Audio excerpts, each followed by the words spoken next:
Audio Jungle. ಇಲ್ಲಾಂದ್ರೆ ಬಲವತ್ hello sir, ನಮಸ್ತೆ sir ನಮಸ್ತೆ. ನಾವು ಸರ್. ಸುರೇಶ್ ಅಂತ ಪ್ರೆಸ್ ಎಡಿಟರ್. ಸರ್ ಹೇಳಿ ಸರ್. ಸರ್ ಈಗ ಇಲ್ಲಿ ನಿಮ್ಮ ಅದೇ ಇಲ್ಲಿ ಉತ್ತಕಲಲ್ಲಿ ನಿಮ್ಮ ಮನೆ ಇದೆಯಲ್ಲ, ಹೌದು ಸರ್. ನಿಮ್ ಮನೆ ಹತ್ರ ಬಂದಿದ್ದೀನಿ. ಏನಂತಂದ್ರೆ ಈ ಜಲ್ಲಿ ರೋಡ್ಗೆ ಜಲ್ಲಿ ಆಗ್ತಾ ಇದಾರೆ, ನಗರೋತ್ಥಾನ ಕಾಮಗಾರಿ ಹೌದು ಸರ್. ಜಲ್ಲಿ ಆಗ್ತಾ ಇದೆ. ಸುಮಾರು ಇಲ್ಲಿ ಕಂಪ್ಲೇಂಟ್ ಮಾಡೋದು ಸ್ಥಳೀಯರು. ಸುಮಾರು ಒಂದು 6-7 ತಿಂಗಳಾಯ್ತು ಇದು ಜಲ್ಲಿ ಇದಾಕಿ ಅಂತ ಅಂದ್ಬಿಟ್ಟು. ಏನ್ ಸರ್ ಇದು ಸಮಸ್ಯೆ ಇದು? ಸರ್, ಈ ಬಗ್ಗೆ ನಾನು ಕೂಡ ನಮ್ಮ ಭಾಗದ ನಗರಸಭೆ ಸದಸ್ಯರು ಮೋಹನ್ ಅವರಿಗೆ ಕೇಳ್ದೆ ಸರ್. ಏನ್ ಈ ತರ ಹಿಂಗ್ ಜಲ್ಲಿ ಹಾಕಿದಿರಲ್ಲ, ಯಾವಾಗ ಡಾಂಬರೀಕರಣ ಮಾಡ್ತೀರಾ ಅಂತ ಕೇಳಿದಕ್ಕೆ, ಇಲ್ಲ ಅಣ್ಣ ಮಾಡ್ತೀವಿ, 1 ತಿಂಗಳು 2 ತಿಂಗಳು ಅಂತ ಹೇಳಿದ್ರು.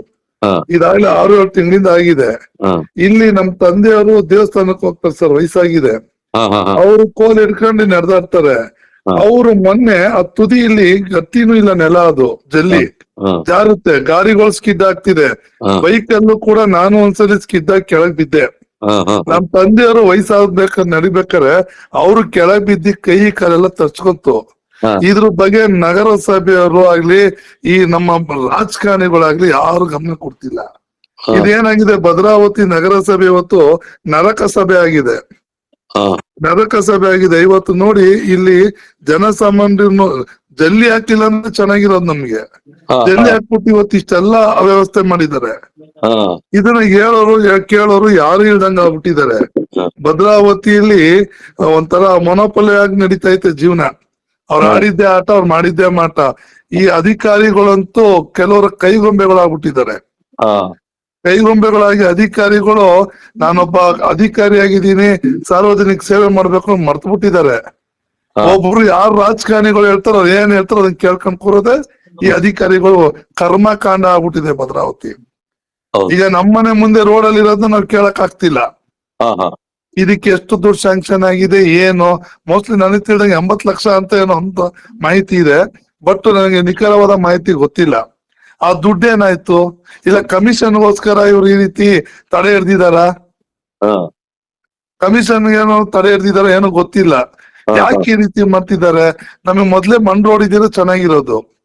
ಓಲೆ ಆ ದುಡ್ಡು ಇನ್ನೂ ಉಳಿಸ್ಕೊಂಡಿದಾರೋ ಇಲ್ಲ ಆಗ್ಲೇ ತಿನ್ಕಾಬಿಟ್ಟಿದಾರೋ ಗೊತ್ತಿಲ್ಲ. ಇದ್ರ ಬಗ್ಗೆನು ದಯವಿಟ್ಟು ನೀವು ಇದ್ರ ಬಗ್ಗೆ ಧ್ವನಿ ಎತ್ತುತ್ತಿದ್ದೀರಾ, ನಾವೆಲ್ಲರೂ ಸಹಕಾರ ಕೊಡ್ತೀವಿ.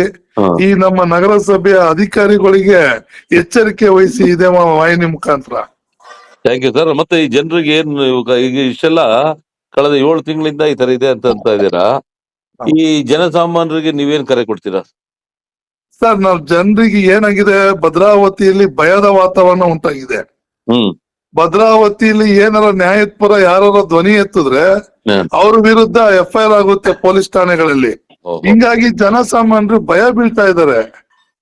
ಯಾವಾಗ ಈ ಪೀರಿಯಡ್ ಮುಗಿಯುತ್ತೆ ಅಂತ ಕಾಯ್ತಾ ಇದ್ದಾರೆ. ಯಾವಾಗ ಈ ಪೀರಿಯಡ್ ಮುಗಿಯುತ್ತೆ, ಯಾವಾಗ ಇದರಿಂದ ಮುಕ್ತಿ ಹೊಂದುತ್ತೆ. ಈಗ ನ್ಯಾಯ ಕೇಳಿದ್ರೆ ಮೋಸ್ಟ್ಲಿ ನಿಮ್ದು ವಾಹಿನಿ ಮೇಲೂ ಬೇಕಾದ್ರೆ ಒಂದು FIR ಮಾಡಿಸ್ಬಿಡ್ತಾರೆ. ಮಳ್ಳಿ ಬಿಡಿ, ಈಗ ಪ್ರಜಾಪ್ರಭುತ್ವ ವ್ಯವಸ್ಥೆಯೊಳಗೆ ಅಲ್ಲ, ಇದು ಪರಿಸ್ಥಿತಿ. ನಮ್ ಜನಗಳು ಕುದೀತಾ ಇದ್ದಾರೆ.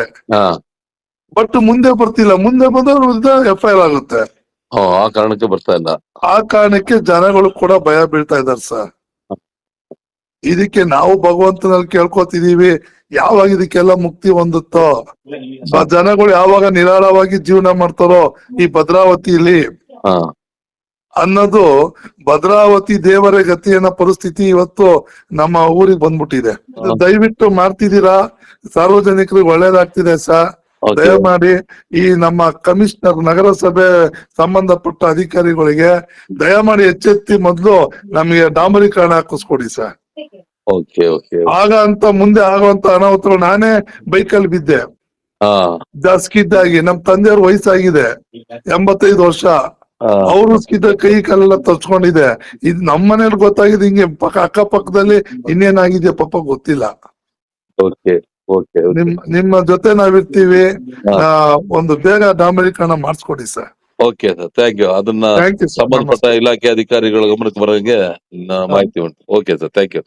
ನಮಸ್ತೆ ಸರ್.